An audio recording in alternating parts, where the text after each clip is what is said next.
Shalom. This Shabbat is Shabbat Devarim. It is called also Shabbat Hazon. Not usually, all the time it precedes Tisha B'Av. Also it is called Shabbat Hazon because in the Haftarah we read Haftarat Hazon Shaul ben Amotz, and that's why it is called Shabbat Hazon. The date of this Shabbat is Tisha B'Av, but because it is Shabbat, Tisha B'Av is postponed until the following day, until Sunday. And we know that in Tisha B'Av we read Megillat Echa, and that is written by Navi Yirmiyahu. So I thought that it is a good idea to talk about Yirmiyahu and his prophecies. Last year I talked about Yeshayahu because it is Hazon Yeshayahu ben Amotz.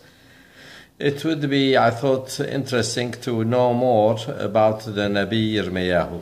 Nabi Yirmiyahu, in the first chapter of the Sefer, the B'rei Yirmiyahu ben Halkiyahu that we read 2 weeks ago, in the first Tlata de Qur'anuta, right after the Shba Asar B'Tammuz, it starts B'rei Yirmiyahu ben Halkiyahu min al-Kohanim asher ba'anatot be'eretz Binyamin. So we know, and it describes when did he prophesize. And we can learn a lot about his life from the first perek of his Sefer. So he is Kohen, and he is from Anatot. Anatot, I found that it is a town that was 4 kilometers northwest of Jerusalem. And that's where he was brought up, and in fact, his prophecies started in Anatot. However, he was persecuted by his countrymen. And the reason is that he was looked upon like he is a negative person, that he is pessimistic, that he wants to surrender the nation and the land to the Babylonians. And so they consider him as he is a person that demoralizing the people. So they didn't like him. In fact, in one of his in his Perakim, in the chapter, he says that Anshe Anatot told him that if you want to live, you have to stop prophesying in the name of God.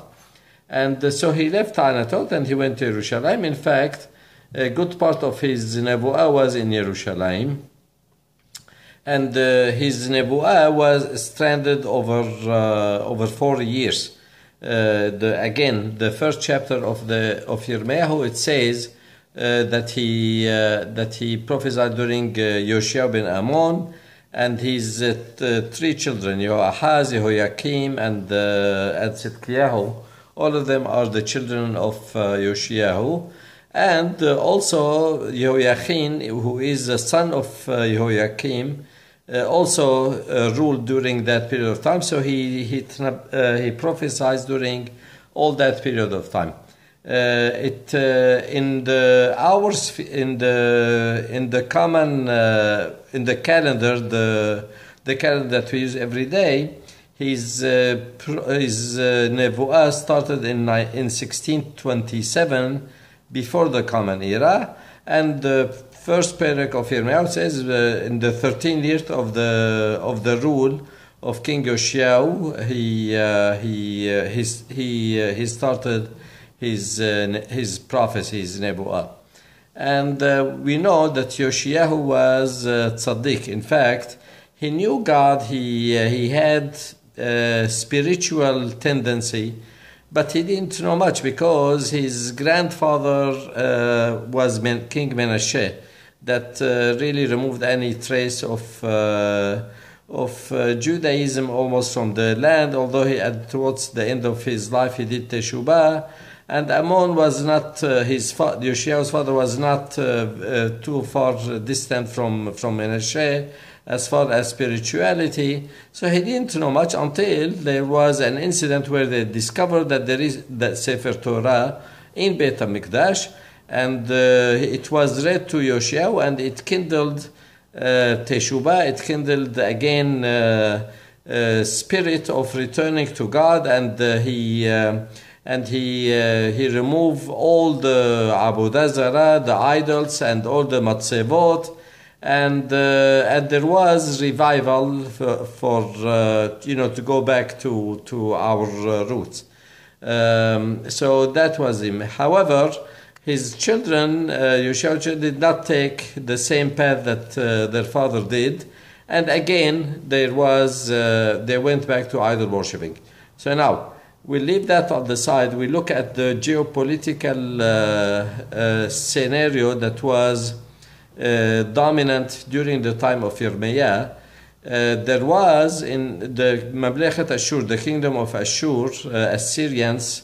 They were in what is today is Iraq, and it was the biggest or the most the strongest empire during that period of time. In fact, Sanherib Melech Ashur, the king of Ashur, he is the one that destroyed the kingdom of Israel, the northern kingdom, that had basically all 10 tribes, and he exiled them.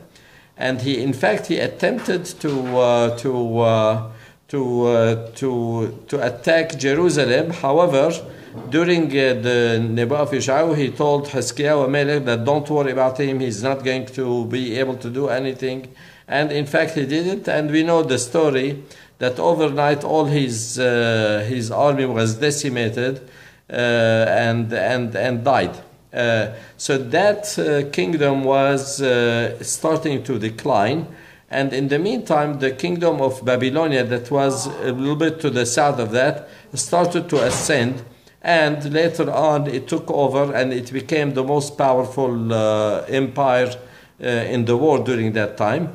And that time also, the kingdom of Egypt did help Ashur against Babel, and there is bad blood between the Egyptians and the Babylonian that manifested itself later on when it has something to do with Jewish history, because when Babylonians wanted to conquer Jerusalem, Egypt came to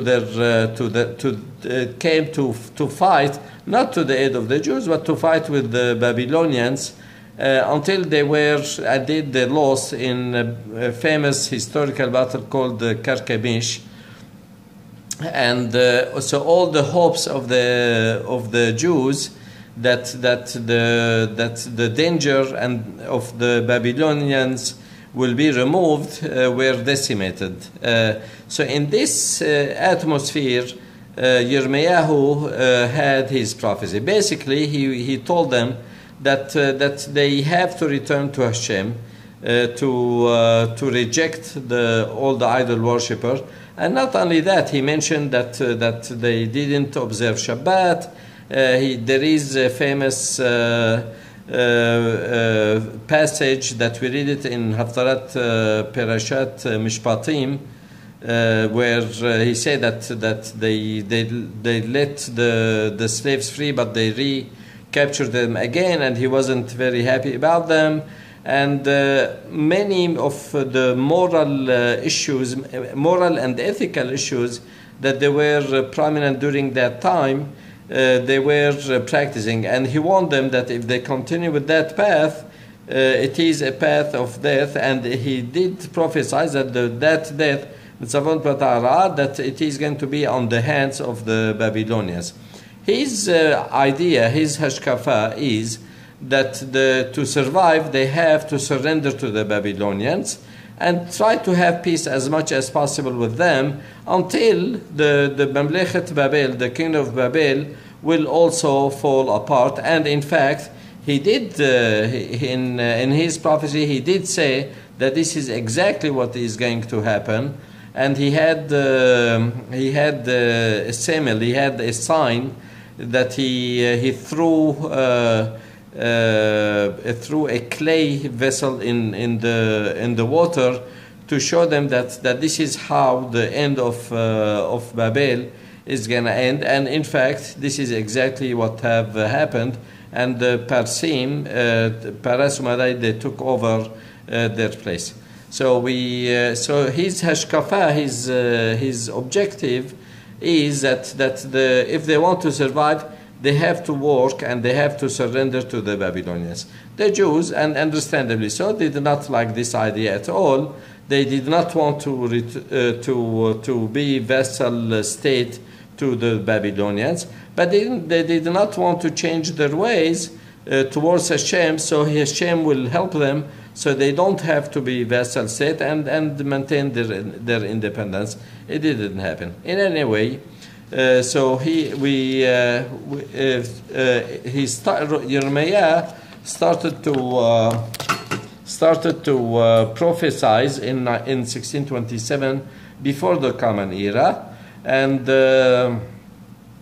basically this was his message, that the land of the kingdom is doomed, and they are going to go to exile, and disastrous thing is gonna befall them if they didn't return.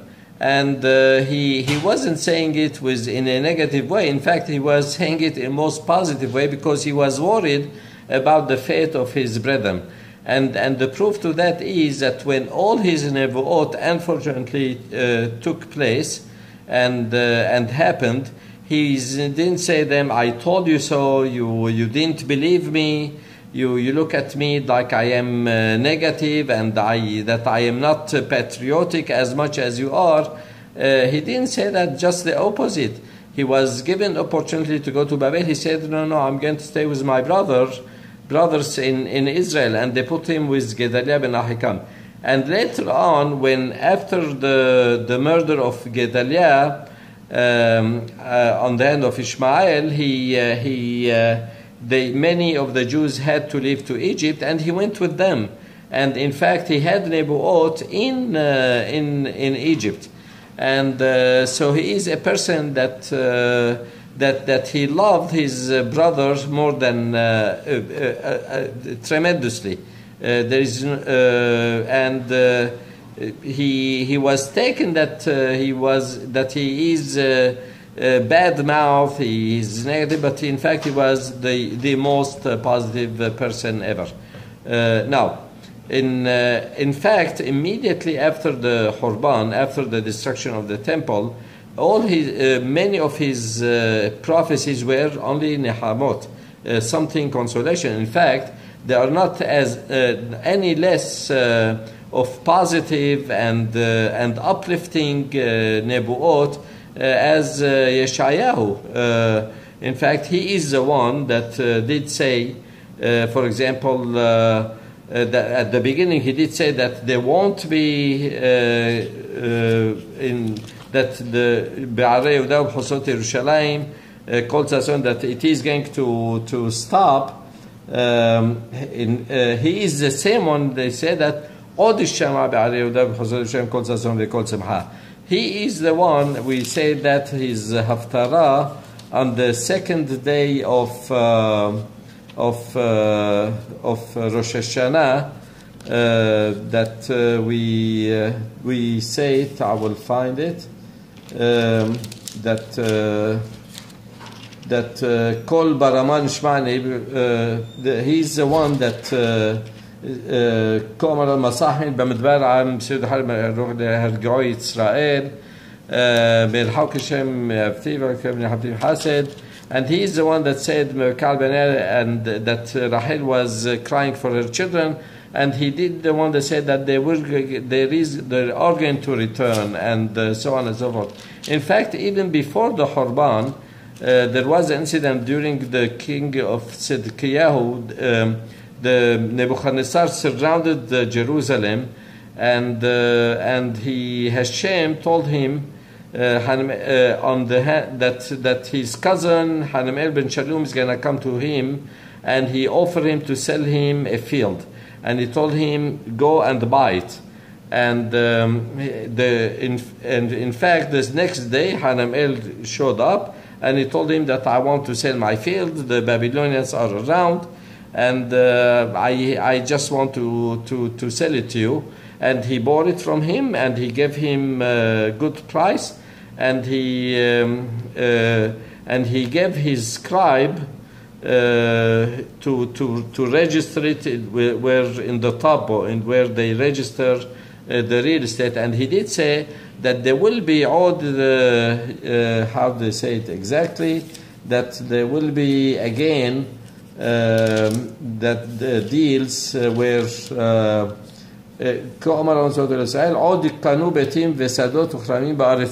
that there will be again trade for real estate.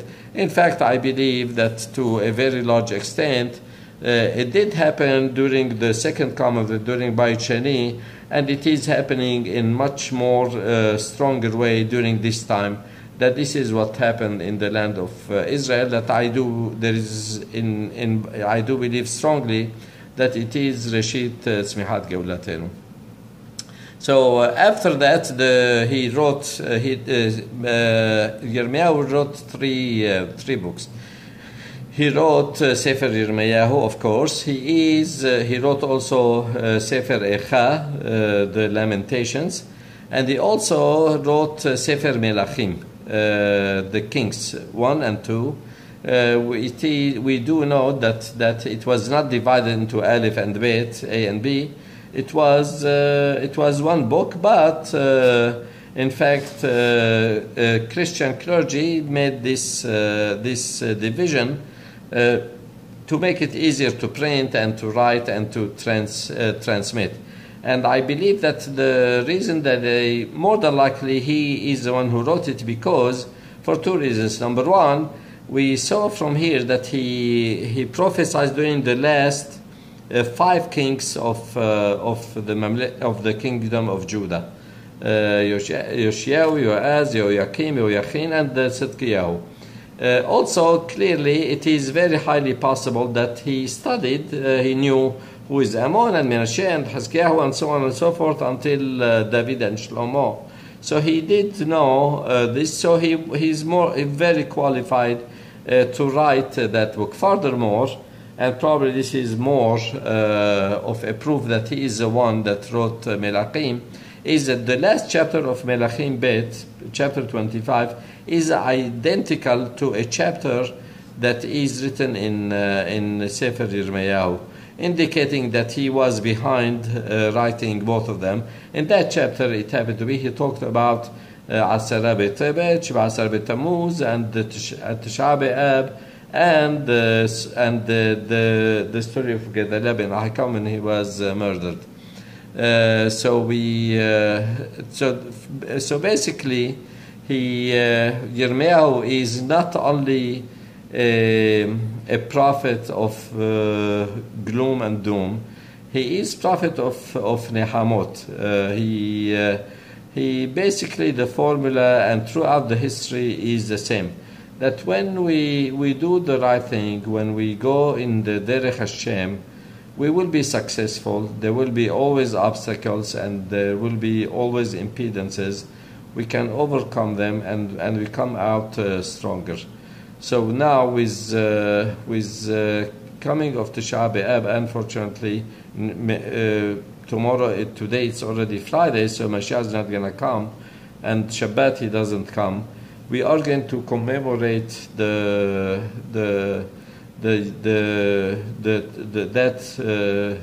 saddest day of the Jewish calendar. This is, however, the fact that we are going to come together in the synagogues and read the keynote and remember Beit HaMikdash and remember hopefully why it was destroyed. Basically, not unlike the time of Yirmiyahu for the first Mikdash, because of the 3 cardinal Sila Abudah Zaglu Ashku Damim, but that because of Sinat Hanan, we hope that Hashem will put in our heart that to forget that, to replace Ahabat Hanan in the place of Sinat Hanan, and we will pray that Hashibenu Hashem Elecha Venashuba Hadesh Shamenu Kekedem. We hope that this would be the last Tisha B'Av that we'll commemorate, and that next year, 5777, it will be Yahafok Oto Leyom Tov, and all goodness to you. Shabbat Shalom.